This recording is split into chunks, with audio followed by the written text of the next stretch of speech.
Hello all, welcome back to my channel Panvi bites. ఈరోజు recipe వచ్చేసి eggs తోటి ఎన్ని వెరైటీస్ చేసుకోవచ్చో కదా, అందులో ఒకటే ఈ గుడ్డు పులుసు.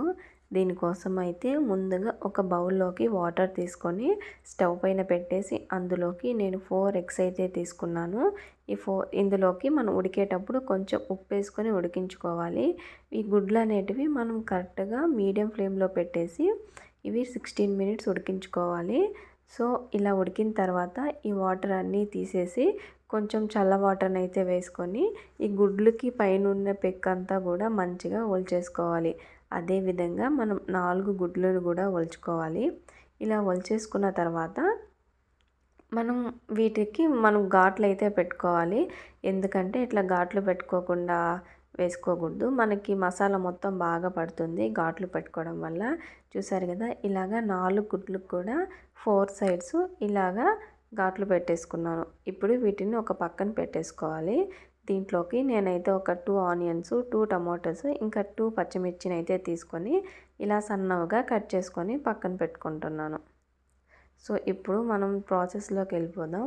ముందుగా అయితే స్టవ్ ఆన్ చేసి కడాయి పెట్టేసి అందులోకి 2 టేబుల్ స్పూన్ల ఆయిల్ వేసి తర్వాత మనం ముందుగా ఒలిచిపెట్టుకున్న గుడ్లను యాడ్ చేసి ఇందులోకి కొంచెం ఉప్పు, పసుపు, కారాన్ని యాడ్ చేస్తున్నాను. కొంతమందికి ఇలా యాడ్ చేసుకోవడం ఇష్టం ఉండదు. ఇలా యాడ్ చేసుకుంటే ఎగ్స్ అనేవి మంచిగా ఫ్రై అయ్యి టేస్ట్ బాగుంటుంది. ఇలాగ 2 నిమిషాలు ఫ్రై చేసుకున్న తర్వాత వీటిని ఒక్కొక్కటిగా తీసుకొని ఇలాగ ప్లేట్లోకి వేసుకోవాలి. ఇప్పుడు అదే ఆయిల్లోకి ఇంకొక టేబుల్ స్పూన్ ఆయిల్ యాడ్ చేసి మనం ముందుగా కట్ చేసి పెట్టుకున్న ఆనియన్స్, పచ్చిమిర్చి యాడ్ చేసుకోవాలి.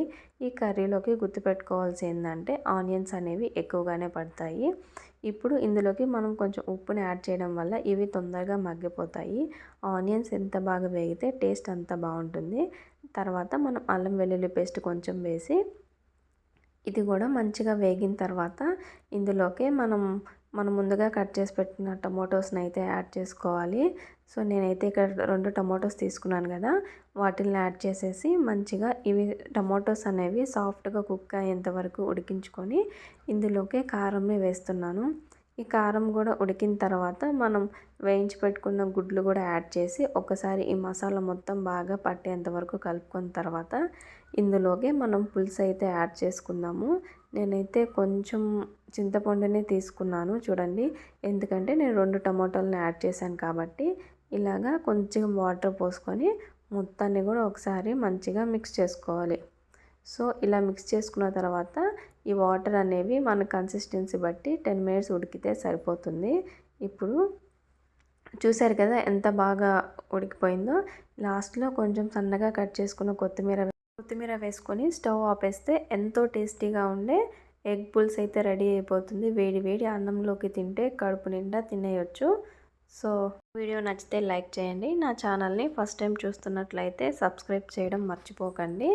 మరొక వీడియోతో మళ్ళీ మీ ముందుంటాను. అంతవరకు బాయ్. Thank you.